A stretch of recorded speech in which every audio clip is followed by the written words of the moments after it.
नमस्कार, द लक्ष्य एक्सप्रेस में आपका स्वागत है। मैं हूं आपके साथ रूबी और आइए शुरुआत करते हैं खबरों की। मैंने प्रधानमंत्री जी को चिट्ठी लिखी है कि जिस तरीके से मध्य प्रदेश का लगभग 60,000 करोड़ रुपया जो पिछले वित्त वर्ष का मध्य प्रदेश का हक का था वो केंद्र की सरकार ने नहीं दिया। इसलिए मध्य प्रदेश का जो पिछला बजट था वो 50% भी खर्च करने की स्थिति में मध्य प्रदेश की सरकार नहीं रही। फिर इस बार 4,80,000 करोड़ का बजट ला रहे हैं। बड़ा आंकड़ा बनाया गया इसलिए कि कर्ज की सीमा बढ़ सके। जिस तरीके से मध्य प्रदेश को केंद्रीय जो सहायता मिलनी थी वो न मिलने के कारण कर्ज का बोझ बढ़ता जा रहा है। इस बार के बजट का जो कंपोनेंट है, जो सबसे बड़ी राशि है, वो ब्याज और देनदारियों की है। बजट से बड़ा कर्ज हो गया है। इसका मतलब है कि मध्य प्रदेश की जो आर्थिक स्थिति है वो चिंताजनक है, गंभीर चिंताजनक है। हमने प्रधानमंत्री वित्त मंत्री जी से कहा है कि मोहन यादव जी में अर्थ की समझ कम है, इसलिए किसी भी प्रकार से कोई भी व्यवस्था बनाकर मध्य प्रदेश की अर्थ की व्यवस्था का भविष्य ठीक रहे, इसके लिए कोई कार्य योजना तैयार करनी चाहिए। जहाँ तक बजट की परिस्थिति है, जो 2 साल पहले गारंटियाँ दी थी, वो चाहे किसानों से MSP की गारंटी थी, खाद धान की, गेहूं की, अलग अलग सोयाबीन की, एक पूरी नहीं की। 3,000 रुपया बहनों को देने की बात की थी, लाडली बहना को, वो खा गए। फिर 450 का गैस सिलेंडर खा गए। अभी कल ही आंकड़े आए हैं आर्थिक सर्वेक्षण के, किस तरीके से भयावह बेरोजगारी का सामना मध्य प्रदेश कर रहा है, ये किसी से छुपा हुआ नहीं है। हर वर्ग पीड़ित है, दुखी है। 33 विभागों की योजनाएं बंद कर दी गई है। 17 विभागों में तनख्वाहें नहीं दी जा रही है, टाइम पे तनख्वाहें नहीं दी जा रही है। टाइम पे किसी भी प्रकार की परीक्षाएं जिसमें नौकरी लगे इसलिए नहीं की जा रही है कि सरकार के पास पैसा देने की स्थिति नहीं है, नौकरी पे नए लड़कों को रखने की स्थिति नहीं है। इसीलिए OBC के पदों को भी रोक के रखा जा रहा है। कुल मिलाकर अर्थव्यवस्था के मामले में मध्य प्रदेश की आर्थिक स्थिति चरमरा गई है। कांग्रेस पार्टी ने श्वेत पत्र की मांग की है, प्रधानमंत्री से मिलने का समय मांगा है।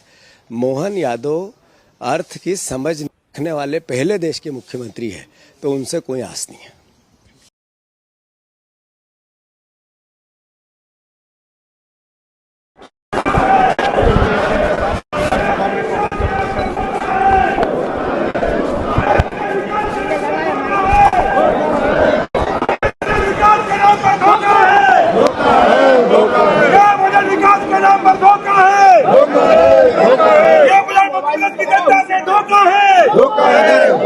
लगाना है।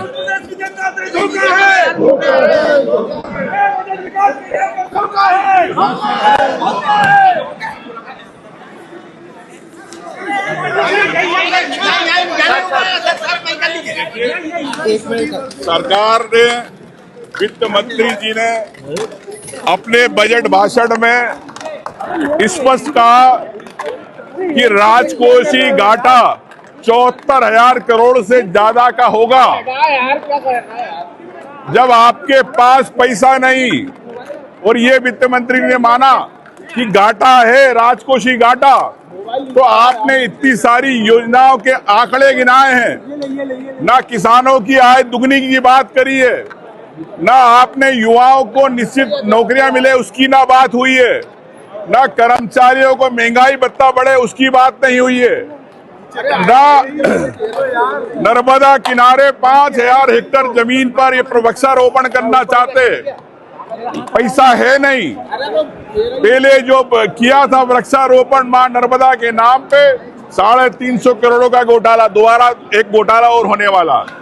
ना पूरे इसके अंदर बजट के अंदर महंगी बिजली मिल रही है आम व्यक्ति को, ना बिजली की बात की जा रही है कि बिजली की दरें कम होगी, और एक तरफ अडानी को पूरा प्रदेश बेचा जा रहा है। बिजली के नाम पे आप जब उसको लाखों करोड़ रुपए दे सकते हो अडानी को, तो आप मध्य प्रदेश के लोग बिजली का बिल भरते हैं, उनको कम दर के अंदर बिजली कैसे मिले। साथ में ये भी कहना चाहता हूं कि विधायकों ने कहा 230 विधायकों की बात है, भाजपा के विधायक भी हमको कहते हैं कि विकास निधि बढ़ी जाए। जब आप 2 करोड़ रुपए विकास निधि नहीं बढ़ा सकते हो, 200 करोड़ रुपए नहीं बढ़ा सकते हो, प्रदेश के विधायकों के क्षेत्र के कामों के लिए, जनता के कामों के लिए, तो आप लाखों करोड़ रुपए आप प्रदेश की जनता को कैसे दे सकते हो? ये झूठे आंकड़े माननीय वित्त मंत्री जी ने दिए।